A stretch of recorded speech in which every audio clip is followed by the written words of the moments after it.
All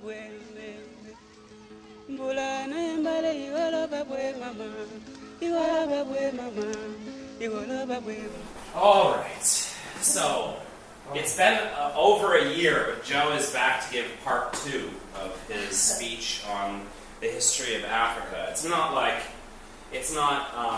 history of specifically any one country, but the entire compact. The way that I titled this, I thought it was kind of clever. I titled it From Colonization to Industrialization to Modern Nations. So, I think in the first part of the speech you talked about pre-colonialization. There were these different tribes here and different tribes there, and then during I think the last speech you pretty much covered pre-colonialization, colonialization, and into industrialization that you hadn't. I think we're here. Yeah. So anyway, so go ahead, Joe. I'm actually going to put this in a compact so that it will be faster. Anyway, like I said earlier,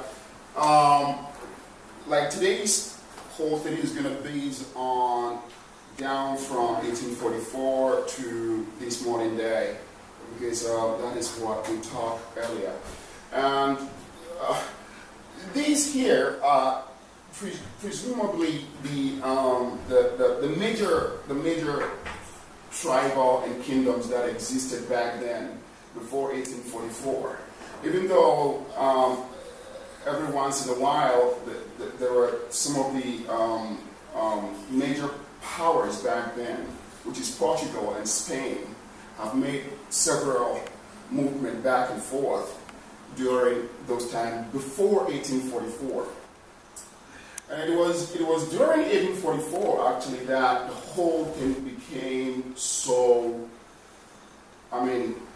wide, and people started to get attention. And before the 1844, there were rumors that spread around back then that there was this kingdom in the western of the Sahara that actually was the most powerful and probably the most richest kingdom that ever lived. And then the king at the time, which is Mansa Musa, you can see him. Actually, he's not here, but he was the king. He was the last king actually in the Ghana Empire at the time, and he.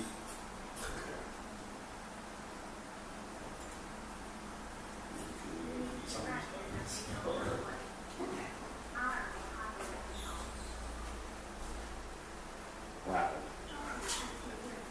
Is it supposed to be making noise like that?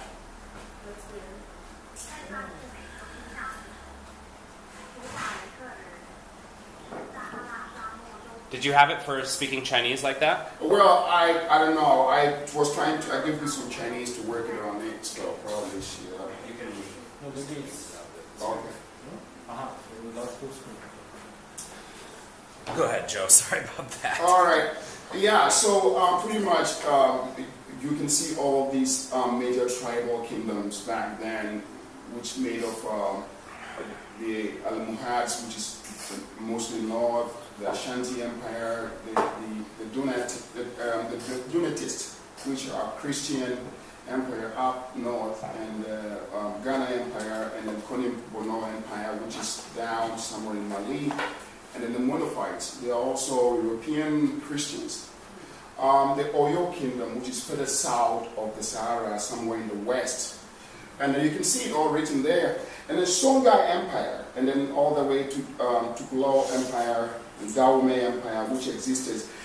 All these empires, though, collapsed before 1844. Tukulao collapsed, Songhai remained, Oyo remained, the Monophytes also get lost, the Fulani existed, the houses were there, Mali Empire was consumed, Morsi was spread out, and the Semitic tribes, and then the Tuaregs. The Tuaregs still. Actually, this is pretty much what it looks like back then, the medieval roots, as you can see. The trade that goes back and forth, ceramic, silk, beads from Europe and Asia, and then we pretty much exchanged with them with gold, cola nuts, other resources. That is, back then it was actually salt and gold pretty much, because diamond wasn't discovered, wasn't actually known back then. And ivory and certain other things that people of Asia needed the most. And so during this time, this is when Ghana Empire actually at the time, this was between the 13th and the 14th century. Because during this time, that was the golden age of the Ghana Empire.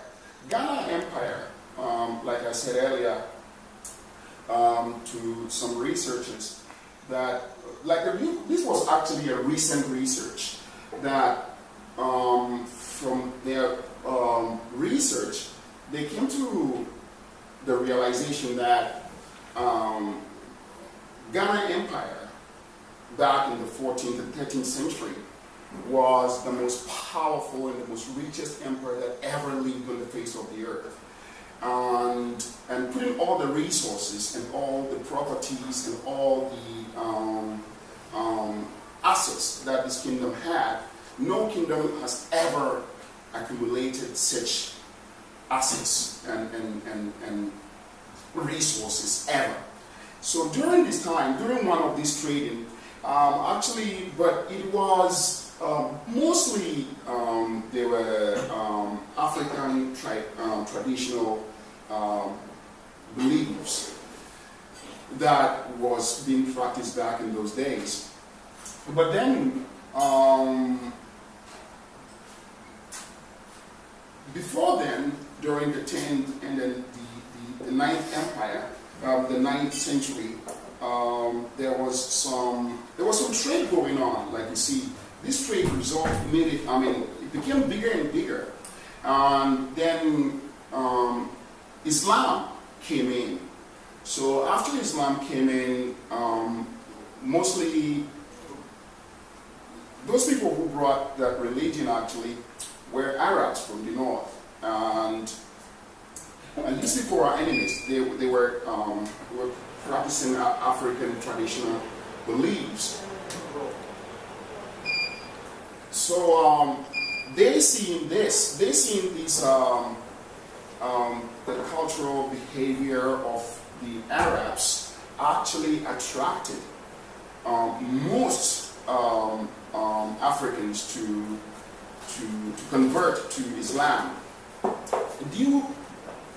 There are various reasons, but due to certain reasons, one major reason was this, because at the time, the Islamic religion has brought certain cultures or certain norms that actually these people probably haven't seen before, because these people are traders and they'll be trading, and then if it is time for prayers, these people will leave everything behind and then go over and then pray, and then nobody is taking care of the stuff that they brought for sale, and then these people will be standing by and seeing them pray, and then after a while, if at the end of it all, if there was some remains of the stuff that they brought down, which is mostly silk and beads to sell, some of them get remain. So instead of carrying this load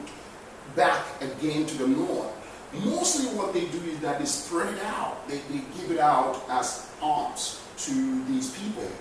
So as time goes on, for some reason, the religion started spreading like wildfire across the region.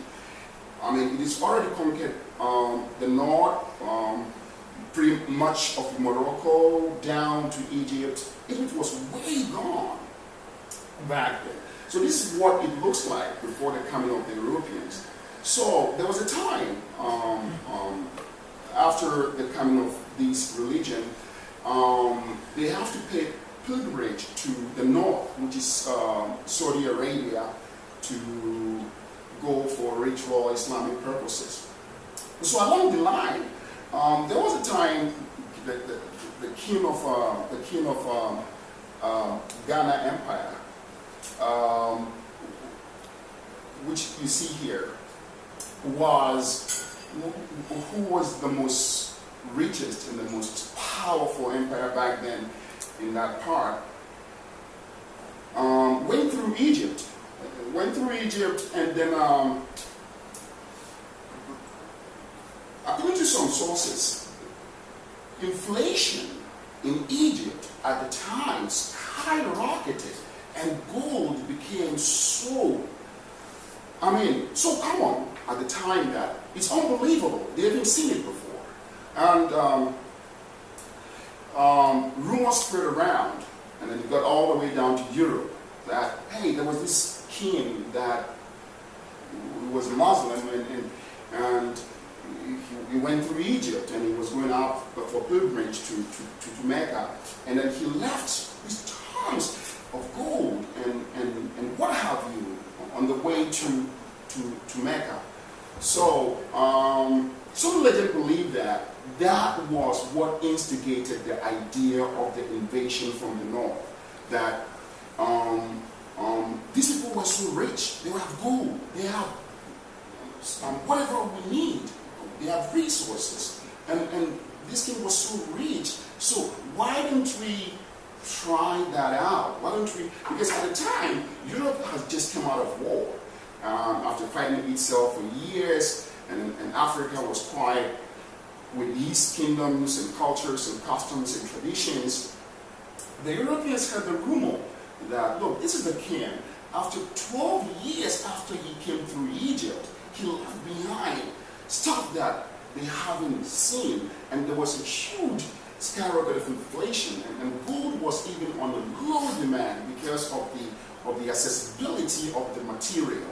And Europeans heard that, they were amazed, they were taken aback, because they never thought, because before then, there were some Europeans who actually traded back and forth, and the report they sent back wasn't something to write home about. It was all negative stuff they said about the continent. Till this rumor came out, and then spread out, and then that, look, this king was rich, and so they have all that we needed, so why don't we try him out and then see how we can trade with them.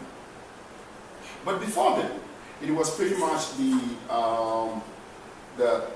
Arabs who were much into trade into that part of the world.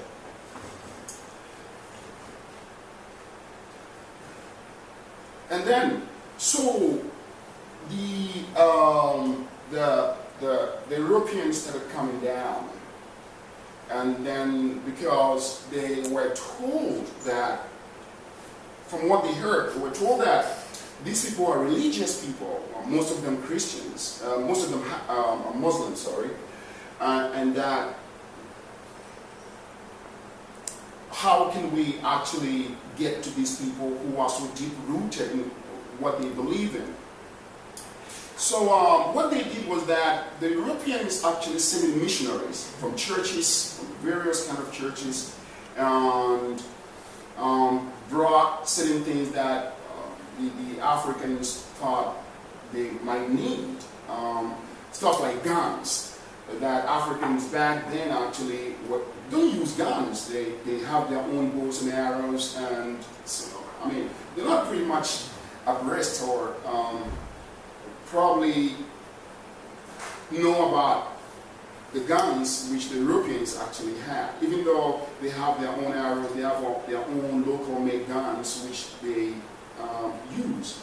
So when the Europeans came down with these missionaries with the Bible and stuff and started preaching Christianity, even though back then there was already this powerful kingdom which is also in the far east of Africa, which is Ethiopia, but then Ethiopia actually was pretty much dry. They base mostly on their resources is mostly based on the trade routes that these West Africans go through to get to the north. So pretty much how they accumulate resources was due to taxes from these rich West Africans who go through that kingdom. So the Europeans started coming, because back then there are certain elements who actually were not satisfied with the system that was at the time. So the coming of the Europeans actually was like a welcome thing for them, because they've done certain bad things at a time. So the Europeans, in order to get grounds on this part of the region, they have to consult these people who are actually one of these people, but then they were outcast. So they started working with them, and then they make the society to believe that, look, this is the people that we've been working with, and then our religion is not a bad religion, this is how it works, and these people are even part of us. So the Africans, seeing their people part of the Europeans, begin to believe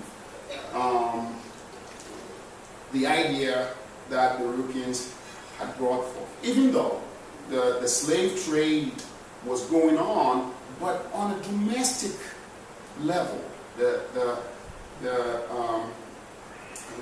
powerful and the rich would go down to the market and buy the poor and the weak from the market and take them home and make them work on their farms and then buy them and then set them free. So with the coming of the Europeans saw there's a lot of opportunities then. There was the opportunity of resources. There was the opportunity of humans buying them and then getting them to somewhere and then work on the other territories that these Europeans have already captured. All right, so that instigated pretty much the idea of the slavery and made it even international, even though the Arabs were buying them. But the Arabs were actually, they needed carriers to carry them up to the north. But then they get their stuff off. After they get their stuff, it was pretty much few of black Africans actually were taken as slaves across the Mediterranean into the Middle East. But then the Europeans, they internationalized it. They started bringing them out to Europe, and then later on to the Americans, and to the Americas. And so that is pretty much how it spread out. So back then, the population wasn't very much, because these are kingdoms. These are fewer kingdoms from like pretty much not more than 100 square miles of a power or a territory. You know, the largest kingdom back then was Ghana Empire. Ghana Empire was later actually, because due to wars, consumed a lot of kingdoms around it to make it even bigger, to make it right from southeast modern-day Senegal, which is pretty much the base of that kingdom. And then due to wars and stuff, they were able to capture a wide territory from that west part of the territory to all the way up to the borders of Sudan. So that was the design. So the Europeans actually had the idea of separating the sub-Saharan Africa from that inspection. That is where the idea of sub-Saharan Africa came from, because they've already conquered pretty much the north. But then the north is not known, or for some reason doesn't have what they needed much, even though they have power over the north, but not as it is in the south, because there was this fear that those in the south are dangerous, they're evil, they're that. But then trying them out with the idea of religion and stuff, and then coming into the mingle, then they realized that these people are not what we thought they are, even though the kingdom back then was very powerful. So the spread of that kingdom, the Europeans managed to gain ground in these territories. And then as time goes on, the power of that kingdom started to reduce significantly, and that fueled the trade, the slave trade. And so a lot of strong men, a lot of able people who were needed most to protect or to develop certain part of those territories started missing out because they were being taken out as slaves into the other part of the world.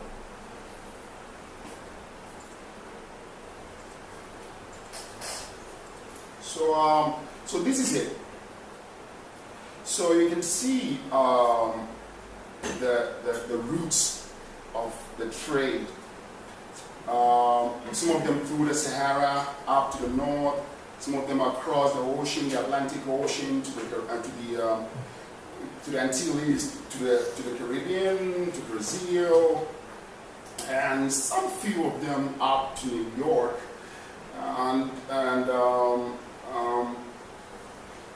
but in the case of that, because then New York pretty much was a huge market, was a center of the North Atlantic center of trade. After Brazil and Cuba, which are the major hub for trade, for slave trade, because after they were brought on the long route from the west of Africa, because the west of Africa, pretty much, that is where the slavery took place. Pretty much, the huge percentage of the trade actually happened in the west of Africa. So you can see the line that goes all the way to the southwest, and these are the locations. But the hinterlands were not actually explored, extensively by the Europeans because of some reasons, because of mountainous range and because of the bandits and people who were cast away from societies and have established strong grounds on the brown part that you saw. So the Europeans actually, both the Europeans and the Arabs weren't able to penetrate through. Even all these parts that they penetrated, the yellow part that you see, that they were able to capture and then make their trade to flourish, was pretty much this part of Africa.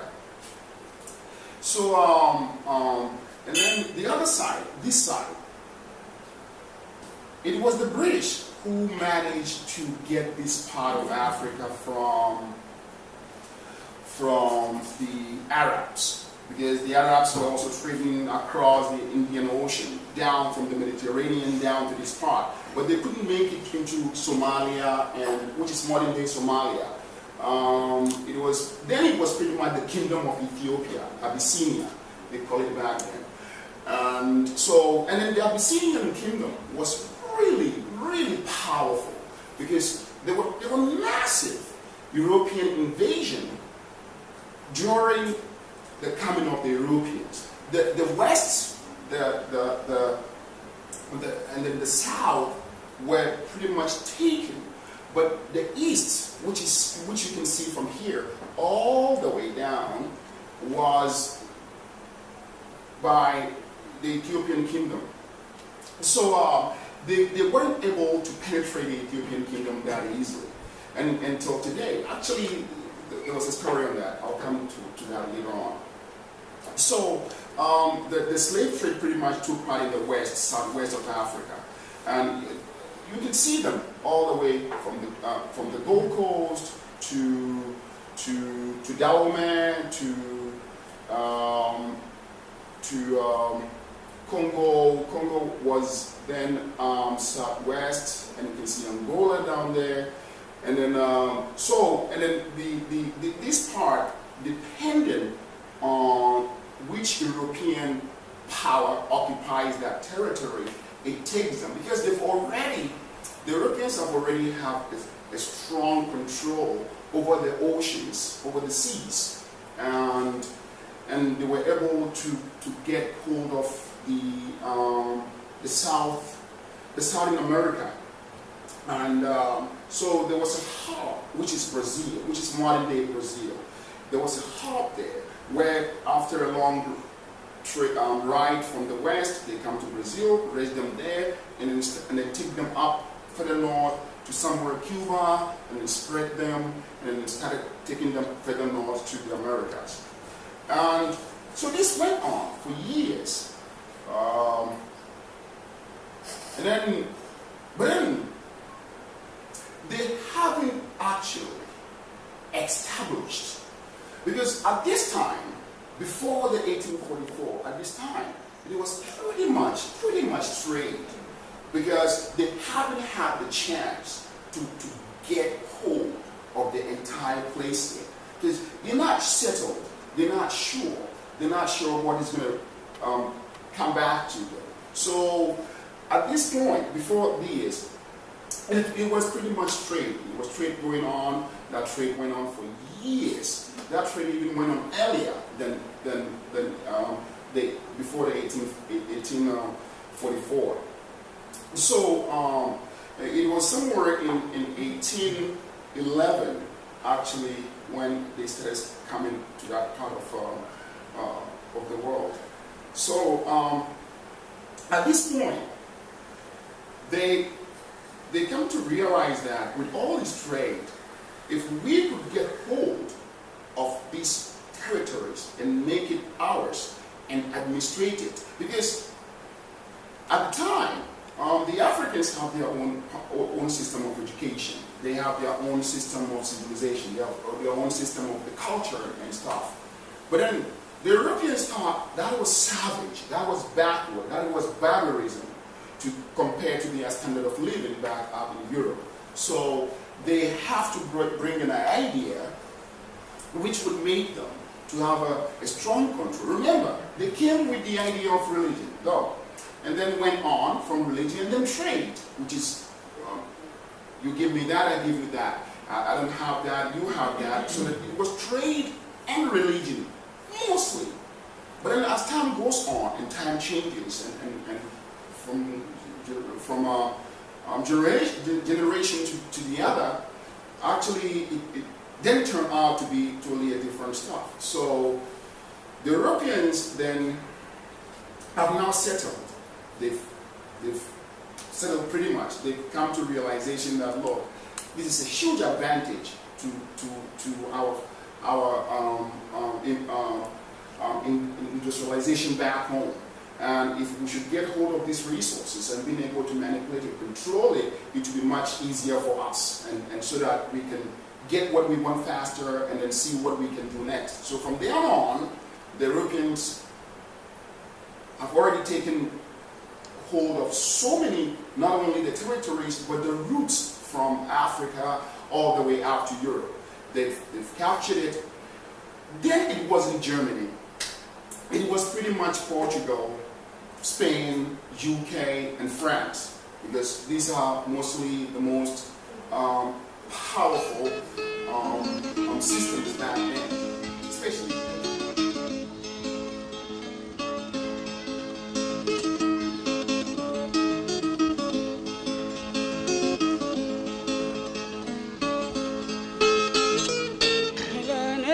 Chamala mala mama, chamala mala mama, pabuela muwedi ye. Mbula nembali chamala mala mama, chamala mala mama, pabuela muwedi ye.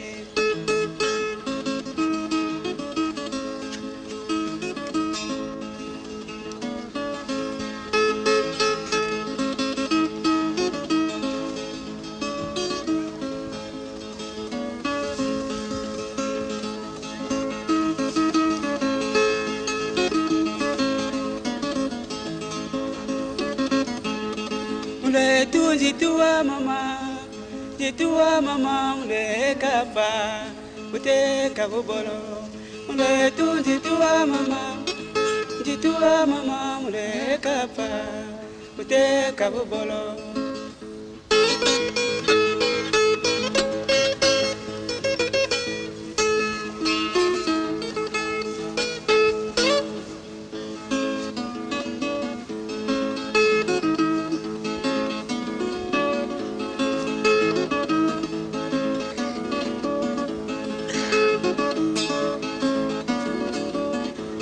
Mbendialenjaye mekinjuwe mama jaba mukolo mudumu enda mbendialenjaye mekinjuwe mama jaba mukolo mudumu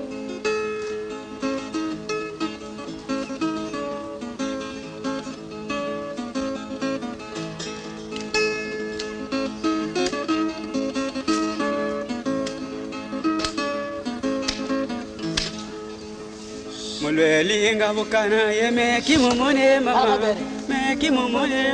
jaba mukolo mudumu Mulwelinga bukana ye meki musebe mama meki mumone mama jaba mukolo mudumu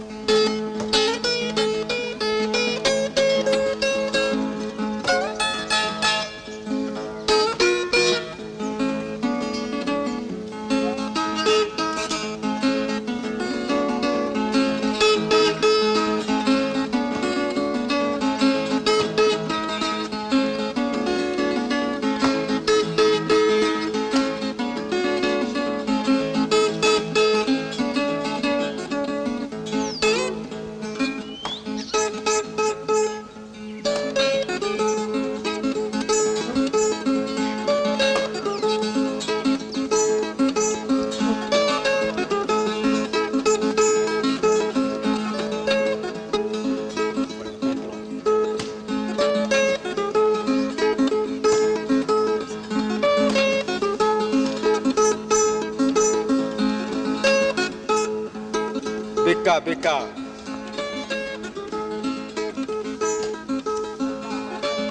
Bankama Arute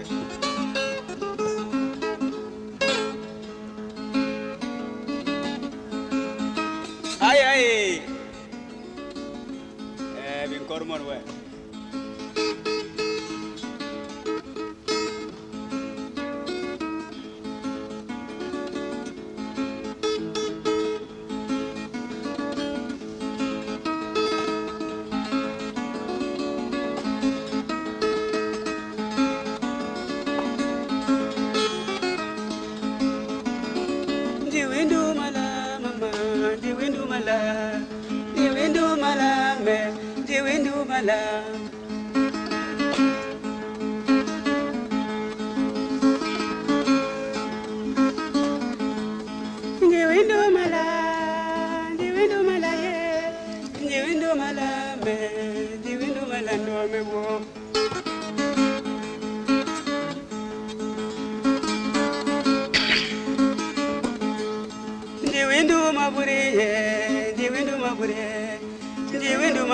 mama, jiwindu mabure ye.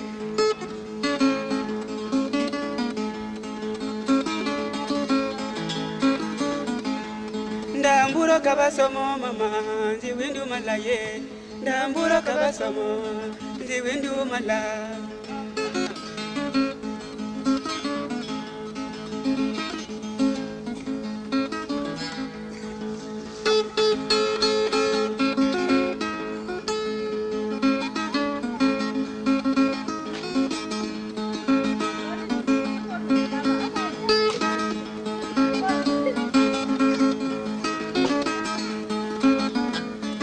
Dele munjongo mama dele sangenki Dele munjongo mama dele sangenki mubitele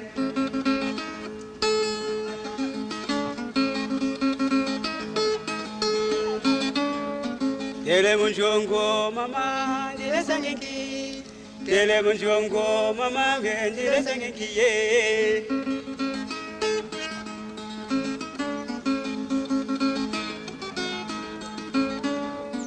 Omo kokolo mama ndile sangenki. Bumu kokolo mama, ndile sangenki njibu mama.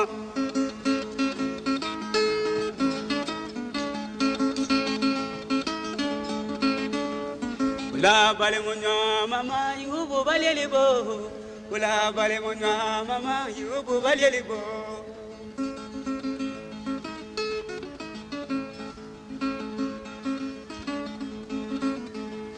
Mwananchi olwilinjo mama inteni ngwande. Mwananchi olwilinjo mama inteni ngwande. Yeah. Ai bankama.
Ndambulu basoma wewe.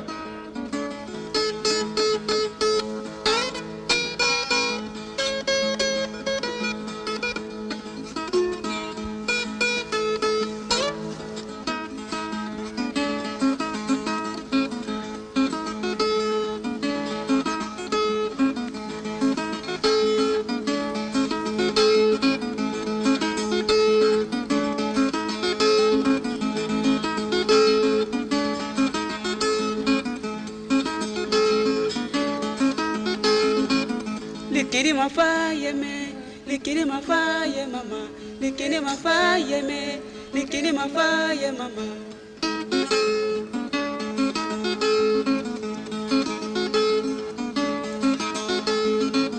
Liliere mafaye me, liliere mafaye mama, liliere mafa mubuku ye, liliere mafaye mama.